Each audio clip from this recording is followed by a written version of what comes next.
Escolta, quin espai més bonic, com és espectacular, què és tot això? Pues això és un espai, és una associació ceràmica on es va crear en el 2019 i res, on estem treballant el meu company Aref i jo, estem treballant la nostra marca, que és Matèria. I com és això de dedicar-se al fang? Molt dur, però molt agraït. Així que vols provar-ho?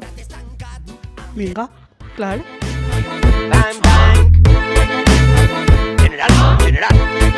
Escolta, com va ser això de dir jo puc viure d'això?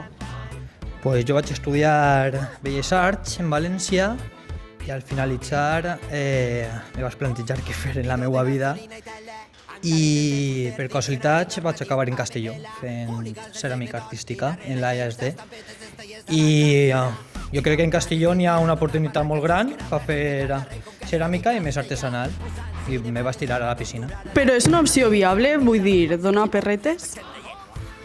Hi ha mesos i mesos, com qualsevol autònomo, però bueno, sí, de moment sí. Encaretes de fuster, diccionari normatiu, ABL, hooligans del segle d'or i la renaixença, estampetes d'estellers a la cartera. Va, primers tips. Vale. Ara ja que està centrada la peça, vale? Comencem a obrir el forat. La gent que ve així a aprendre fang, quan li costa?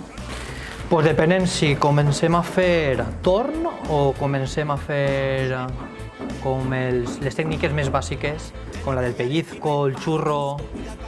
Quin tipus de gent és la que busca un lloc com aquest? Pues tenim a la gent que vol donar classes i després les empreses que potser volen que les solucionem algun problema tècnic o particulars que volen, per exemple, detalls de boda o... Tenim diverses persones que busquen aquest tipus d'espai. Ara està de moda Instagram. Què hi ha de postureo i què de consciència en la gent? Pues jo el que veig a Muntó és que n'hi ha molts tallers de ceràmica, però que no donen ceràmica, sinó que es donen sols tallers. I ahí és on ens diferenciem nosaltres, perquè nosaltres ens estem especialitzant en ser ceramista, on te solucionem qualsevol problema tècnic que tu tens. Bueno, Lucía, vols provar tu? És el teu torn. Vale? Ens canviem?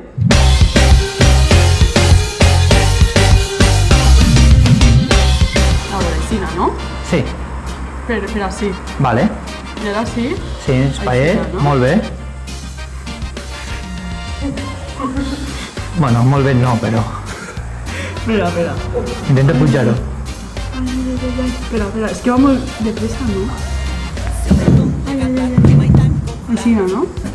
Sí, Sí que no. sí que no. Ah, escolta, jo crec que això no és el meu. Ja. Vosaltres teniu una part de producció i venda. Penses que la gent comprèn el valor que té?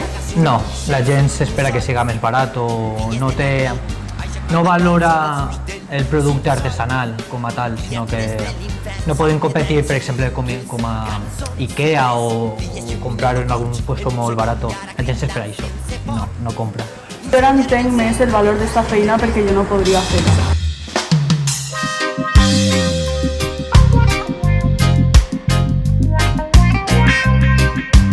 Teniu algun encàrrec en el que esteu treballant? Pues tenim diversos, però ara mateix tenim una comanda de la Vall d'Uixó. Anem a rentar-nos les mans i m'ho ensenyes. Vale.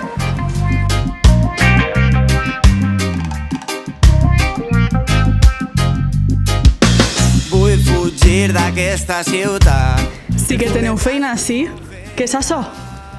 Això és la comanda que te vaig dir abans sobre la Vall d'Uixó, que estem fent els carrers, les nomenclatures dels carrers. Què estàs fent, Tassi? Pues ara estem esmaltant les bases en un blau i després hi ficarem el que és tota la nomenclatura en un sistema de trepes. I si hi ha algú que està a mig camí pensant si valdrà la pena dedicar-se a això, què li diries? Que és molt dur i que són proves i proves i més proves, com això, moltes hores, però bueno, al final jo crec que mereix la pena. I ta mare què te va dir? Que no sabia on me ficava.